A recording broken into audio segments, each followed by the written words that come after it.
सबका स्वागत है बैंक के साथ यूट्यूब चैनल पर। आज हम कवर करेंगे डेली करंट अफेयर्स 22 से 23 जून का। और इधर आपको जो भी कंटेंट मिलेगा वो माइंड मैपिंग फॉर्म में मिलने वाला है। तो पहला नहीं पढ़ते हैं। तो पहला कुछ 4 अप्रूवल किए हैं सेंट्रल कैबिनेट ने, तो वो सारे के सारे मैंने एक ही स्लाइड में कर दिया जिसकी वजह से आपको पढ़ने में हेल्प हो। मानता हूँ थोड़ा आपको खिचड़ी खिचड़ी लग रहा होगा, लेकिन एग्जाम के लिए हमें शॉर्ट और क्रिस्प पढ़ना है, क्योंकि रिवीजन में आप तभी कर पाओगे जब आपके पास जो नोट्स है वो शॉर्ट्स होंगे। तो उसके लिए मैंने शॉर्ट में आपके लिए पूरा कंटेंट निकाला। तो पहला जो अप्रूवल लिया है वो लिया है सेंटर सेक्टर स्कीम, जो कि है national forensic infrastructure enhancement scheme. अब पहले तो हम ये समझते हैं कि सेंटर सेक्टर स्कीम और स्टेट सेक्टर स्कीम में क्या फ़र्क होता है। ठीक है, तो इसमें जो सेंटर सेक्टर स्कीम है इसका मतलब होता है इसमें जो भी दावेदार होगी 100% जो है इस स्कीम को स्पॉन्सर करेगी सिर्फ सेंटर, और इसमें कोई स्टेट का रोल नहीं होगा। एक होता है स्टेट सेक्टर स्कीम, उसमें जो है स्टेट जो है पूरा 100% जो है दावेदार करती है। एक होता है कि सेंटर स्पॉन्सर स्कीम, जिसमें सेंटर स्पॉन्सर स्कीम होता है ना, उसमें कुछ ना कुछ पार्ट जो है परसेंटेज सेंटर प्रोवाइड करता है और कुछ ना कुछ पार्ट जो है स्टेट गवर्नमेंट जो है प्रोवाइड करता है। तो ये जो कौन सा स्कीम है ये जो है सेंटर सेक्टर स्कीम है। तो इसमें 100% जो है जो भी फंडिंग है वो सेंटर ही करेगा। तो इसमें जो सेंटर जो फंडिंग कर रहा है वो कुछ 2200 करोड़ रुपए कर रहा है फॉर अ पीरियड ऑफ 3 साल। ये 2024-25 से लेके 2028-29 तक ये जो है इन्वेस्ट करने वाला है। और ये क्या करेंगे, ये काम रहेगा जो भी फॉरेंसिक साइंस लेबोरेटरीज हैं उनकी जो मैन पावर्स है वो बहुत कम हो गई है, तो उनको जो ट्रेन किया जाएगा और इनकी जो मैन पावर्स है इनको बढ़ाया जाएगा। ऐसा कुछ इस स्कीम के अंतर्गत कहना है। नेक्स्ट कुछ अप्रूवल और देखते हैं। दूसरा अप्रूवल जो आ रहा है वो है वायबिलिटी गैप फंडिंग स्कीम, और ये स्कीम निकाला गया है for implementation of offshore wind energy projects के लिए। और ये जो आता है ministry of new and renewable energy के अंतर्गत। ये पूरा जो स्कीम है ये रिन्यूएबल एनर्जी के अंतर्गत आता है। तो इसके लिए जो गवर्नमेंट ने जो फंडिंग रखी है इस बार वो रखी है कुछ 7453 करोड़ रुपीस, और ये रखी गई है अंडर जो ये स्कीम है वो लॉन्च किया गया था, उसको जो एग्जीक्यूट किया गया था national offshore wind energy policy के अंतर्गत। और इसको जो है बताया गया था 2015 में, इसके बारे में बताया गया 2015 में। और इसके अंदर ये बोला गया था कि जो भी स्पेशल एक्सक्लूसिव इकोनॉमिक जोन्स होते हैं इंडिया के, तो वहाँ पे भी ये जो है विंड एनर्जी कैपेसिटी वाले ऑफशोर विंड जो बना सकते हैं। अभी ये कौन से होते हैं ये जो मैं आपको बता रहा हूँ एक्सक्लूसिव इकोनॉमिक जोन, इसके बारे में थोड़ा वो समझ लेते हैं। ये मान लीजिए ये हमारा क्या है, इंडिया का मैप है। ठीक है, ये हमारा इंडिया का मैप है। मान लीजिए गुजरात का साइड है, कुछ डायग्राम अच्छी नहीं बन रही, तो ये गुजरात का साइड है। तो इसके आसपास जो 200 नॉटिकल माइल्स होते हैं ना, जो सी में नापा जाता है, तो उसमें जो सी में जो नापा जाता है उसको नॉटिकल माइल्स में नापा जाता है, ना कि जैसे कि किलोमीटर रोड में नापा जाता है, तो वैसे ही जो सी में नापा जाता है वो नॉटिकल माइल्स में नापा जाता है। तो इसमें जो 200 नॉटिकल माइल्स है उस लोकेशन को बोला जाता है इकोनॉमिक एक्सक्लूसिव इकोनॉमिक जोन। तो इसमें भी जो ये जोन है इस जोन में भी जो है अलाउ कर दिया है जो ऑफशोर विंड है वो ऑफशोर विंड के प्रोजेक्ट जो है बनाने के लिए। और इसके बारे में जो है 2015 में बताया गया था। तो ये प्रोजेक्ट जो बनाएगा वो पावर ग्रिड बनाएगा। पावर ग्रिड पता होगा आपको, एक PSU है महारत्ना PSU, तो वो बनाने का काम करेगा। तो अब इस स्कीम का बारे में पढ़ते हैं कि ये स्कीम जो है पहली बार कब लॉन्च हुआ था। ये जो VGF स्कीम है इसको जो है लॉन्च किया गया था 2005 में, और इसका यही काम था कि फाइनेंशियल असिस्टमेंट देना जो भी ऑफशोर प्रोजेक्ट्स हैं इनको। तो अब देख सकते हो कि ऑफशोर प्रोजेक्ट को देने का काम था, लेकिन इसमें जो भी एक्सक्लूसिव इकोनॉमिक जोन है इसके बारे में कुछ नहीं बताया गया था 2005 में। लेकिन 2015 में जो है 2015 में इसके बारे में कुछ रूल्स और रेगुलेशंस आई है, और उसी की वजह से अब जो है ये फंडिंग दे रही है गवर्नमेंट। ठीक है, नेक्स्ट कुछ डेवलपमेंट चलते हैं डेवलपमेंट की तरफ। तो ये तीसरा जो है गवर्नमेंट का अप्रूवल आया है Lal Bahadur Shastri green international airport. ये वाराणसी उत्तर प्रदेश में बनने जा रहा है, और इसमें जो खर्चा होने वाला है, इसमें जो गवर्नमेंट ने जो खर्चा करने वाली है वो कर रही है 76,220 करोड़ रुपीज़। इसके अंदर आप ये वर्ड देख सकते हो ग्रीन, इसका मतलब क्या रहेगा, ये जो भी इंटरनेशनल एयरपोर्ट है पूरा ग्रीन सोलर एनर्जी या जो भी इसमें चीज़ें यूज़ की जाएगी उसमें ग्रीन इक्विपमेंट्स के थ्रू यूज़ करने की कोशिश करेंगे, जैसे इन्वायरमेंट को ज़्यादा डैमेज ना हो। इसके ऐसा कुछ एयरपोर्ट बनने वाला है जिसकी वजह से वो ग्रीन इंटरनेशनल एयरपोर्ट बोला जा रहा है। इसके बाद नेक्स्ट एक और डेवलपमेंट का न्यूज़ है कि ऑल वेदर ग्रीन फील्ड जो है कुछ पोर्ट बनाया जा रहा है, ये महाराष्ट्र में बनाया जा रहा है। तो आपको इसकी लोकेशन भी याद रखनी है,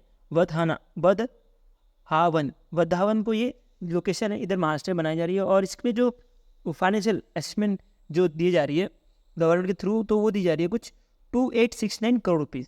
तो ये आपको भी ध्यान रखना है, जो भी ये फाइनेंशियल जो आउटले गवर्नमेंट ने प्रोड्यूस किया है ये एग्जाम के लिए इंपॉर्टेंट हो जाता है। इसमें सीधे क्वेश्चन बन जाता है कि इस स्कीम के अंदर कितना पैसा जो है गवर्नमेंट ने दिया है, तो आपको पता होना चाहिए तो आपको पता तभी होगा जब इसके बारे में आपने पढ़ा हो या तो आपने इसके बारे में मल्टीपल रिविजन की हो, और उसको अगर आपको शॉर्ट फॉर्म में रिविजन करने के लिए मिल जाए तो और अच्छा है। तो उसकी वजह से मैंने आपके लिए शॉर्ट फॉर्म में रखा है, जिसके से आपको पढ़ने में हेल्प हो सारे के सारे चीज़ें।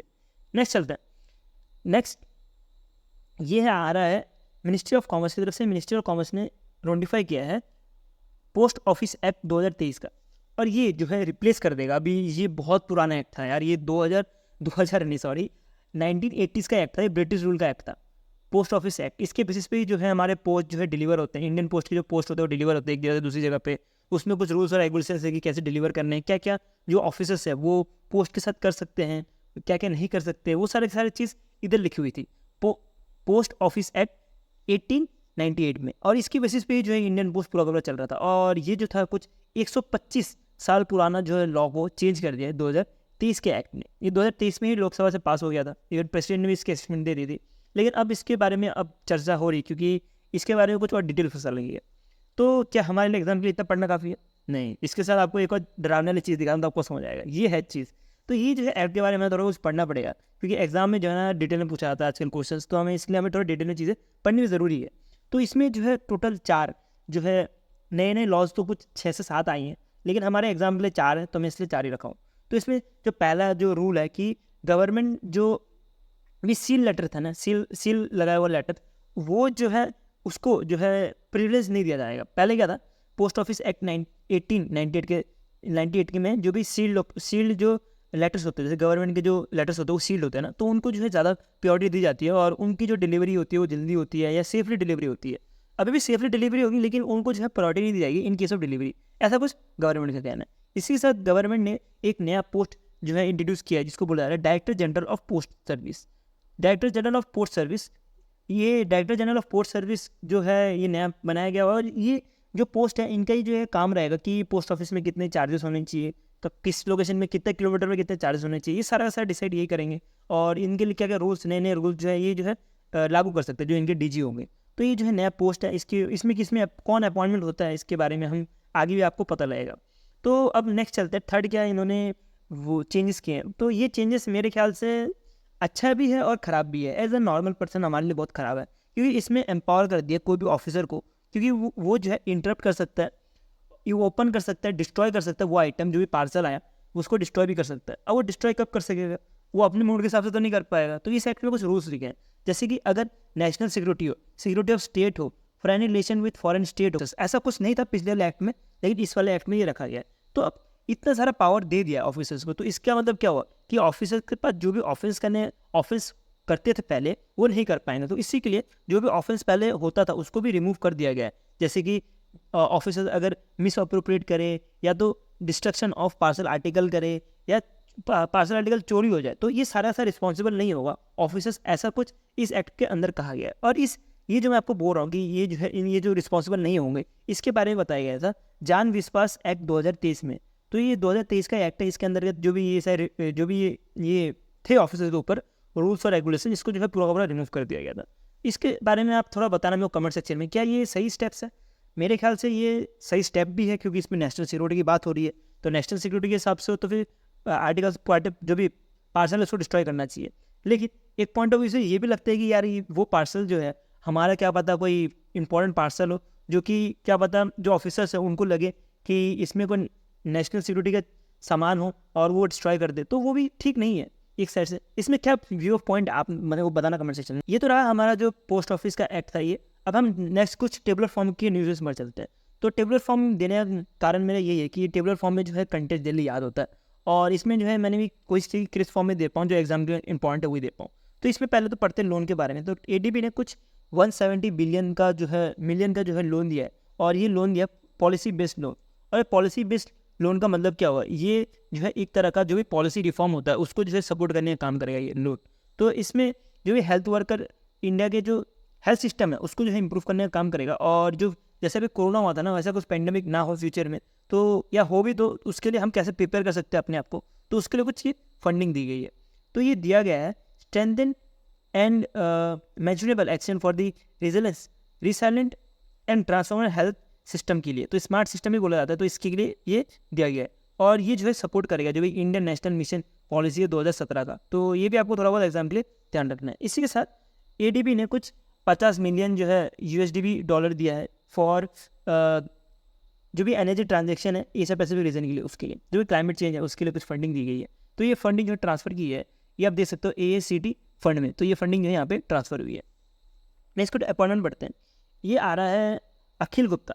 अखिल गुप्ता जो है भारतीय AXA लाइफ इंश्योरेंस कंपनी के एज अ चेयरपर्सन बन गए हैं, और इसी में इनके साथ कुछ और 2 डायरेक्टर, बोर्ड ऑफ डायरेक्टर भी सिलेक्ट किए गए हैं भारतीय AX लाइफ इंश्योरेंस के थ्रू। तो आप ये देख सकते हो दिनेश कुमार मित्तल जी सेलेक्ट हुए हैं और VV रंगनाथन जी सेलेक्ट हुए हैं। अब कुछ एक्वेशन में चलता है। ये एक्सिस बैंक की तरफ से आ रहा है कि एक्सिस बैंक ने एक्वायर कर लिया है मैक्स लाइफ इंश्योरेंस कंपनी को, और ये जो खरीदा है कुछ 336 करोड़ रुपीज़ में खरीदा। तो इसमें जो अब एक्सिस बैंक का जो स्टैक था वो कुछ 9.02 था, वो इंक्रीज़ करके अब कुछ 9.99% हो गया। ये एग्जाम के लिए मेरे ख्याल से इतना इंपॉर्टेंट नहीं पूछा है, आपको सिर्फ वैल्यू याद देने की एक्सिस बैंक ने कितने में खरीदा है मैक्स लाइफ इंश्योरेंस कंपनी को। नेक्स्ट स्लाइड में चलते हैं कुछ GDP प्रेडिक्शन, जिसमें फिट्स रेटिंग जो है फाइनेंशियल ईयर 2025 के लिए दिया है 7.2%। और जो RBI का बुलेटिन आता है, तो इसमें RBI का बुलेटिन आया था जून मंथ का, तो उसमें जो फर्स्ट क्वार्टर बोला गया कि अप्रैल से जून फाइनेंशियल ईयर में जो GDP था इंडिया का कुछ 7.3% में रखा है। तो ये इतना काफ़ी हमारे लिए एग्जाम पॉइंट ऑफ व्यू से पढ़ना कि क्या रेट है, क्या कौन सी ईयर में दिया गया और कौन से ऑर्गेनाइजेशन ने दिया है। बिकॉज यार एग्जाम के लिए ना इतना ज़्यादा पढ़ना पॉसिबल नहीं होता हमारे लिए, तो आप इतने पढ़ो काफ़ी है कि जो रेट्स हैं और ईयर से इतने पढ़ो। और इसको अगर आप सितंबर की अगर एम कर रहे हो कि RRBPO के लिए एम कर रहे हो तो इसको स्किप कर सकते हो। मैं ट्राई करूँगा कि जितने भी जैसे 7.2 है ना, जितने भी ऑर्गेनाइजेशन 7.2 रेटिंग देकर रखी है ना, वो सबको मैं एक्सेप्ट कर दूँगा, जिससे आपको पढ़ने में हेल्प हो एग्जाम में। तो आप इसको स्किप कर सकते हो, वो इतना प्रॉब्लम नहीं है। नेक्स्ट कुछ पोर्टल पढ़ते हैं। तो ये आ रहा है app and web portal launch किया गया है for 3rd edition of World Food India के लिए। वर्ल्ड फूड इंडिया हो रहा था 3rd एडिशन, तो वहाँ पे कुछ वेब पोर्टल और एक ऐप लॉन्च किया। और ये लॉन्च किसने किया? यूनियन मिनिस्टर चिराग पासवान और रणवीर सिंह ने ये जो है लॉन्च किया है। ये क्या है? ये मिनिस्ट्री ऑफ फूड प्रोसेसिंग के जो है मिनिस्टर्स हैं, इन्होंने जो है इसको लॉन्च किया। और ये क्या करेंगे? ये जो है जो हमारा इंडियन फूड सेक्टर है उसको जो है बढ़ावा देने का काम करने वाला ये ऐप और वेबसाइट। नेक्स्ट कुछ कोलैबोरेशन देखते हैं। ये छोटे छोटे कोलैबोरेशन होते हैं जो हमें एग्जाम में सीधे डायरेक्ट कोर्सेज बन जाते हैं, तो इसलिए मैंने डायरेक्ट ही रखा है इसका जो कंटेंट है वो भी। तो पहला जो है कि फेडरल बैंक ने पार्टनर करने वाला है NPCI के साथ, और ये कुछ federal RuPay wave credit card जो है लॉन्च करने वाला। इतना काफ़ी एग्जाम के लिए इससे डिटेल में पढ़ने की जरूरत है। Next Indian post payment bank ने पार्टनर किया है रिया मनी ट्रांसफ़र के साथ, और ये रिया मनी ट्रांसफ़र के साथ क्या करने वाले हैं? ये जो है रूरल एरिया में सर्व करेंगे, रिमोट एरिया में सर्व करेंगे, और वो भी सर्व करेंगे डोर स्टेप सर्विस देके, डोर स्टेप फाइनेंशियल सर्विस देके ये जो सर्व करने वाले हैं। इसी के साथ अगर किसी बंदे को इंटरनेशनली मनी भेजना है, मनी याद रखना, मनी भेजना है मतलब कि मनी इनवर्ड ट्रांसफ़र करना हो, तब ये कर सकते हैं थ्रू राय मनी ट्रांसफ़र जो है पार्टनरशिप है उसके बाद। लेकिन आउटवर्ड मनी नहीं कर पाएंगे, मतलब बाहर से पैसा आ रहा होगा तो ये नहीं हो पाएगा, लेकिन इंडिया से अगर पैसा बाहर दे जा रहा होगा तो वो पॉसिबल है आफ्टर दिस पार्टनरशिप। इसके बाद सब पैसा जो है एक तरह की कंपनी है जिसको RBI ने अप्रूवल दिया कि वो एज अ पेमेंट एग्रीगेटर काम कर सकते हैं। अब पेमेंट एग्रीगेटर की तरह काम कर पाएंगे तो इसके बाद जो है वेरियस जो भी पेमेंट फैसिलिटी है वो अवेल कर सकते हैं। तो ये था पूरा का पूरा न्यूज़ हमारा 22 से 23 जून तक जो भी करंट अफेयर्स था ये। तो मैं होप करता हूँ जो मैंने आपको समझाया वो समझ आया। इससे ज़्यादा अगर आपको मेरा PDF चाहिए तो आप यहाँ से डाउनलोड कर सकते हो टेलीग्राम ग्रुप से, और अगर आपको मेरा कोई और वीडियो देखना है तो आप इस वाले वीडियो में क्लिक करो और उसके बाद मैं आपको वही मिलूंगा। अभी के लिए हम इतना रखते हैं। Thank you for watching this video.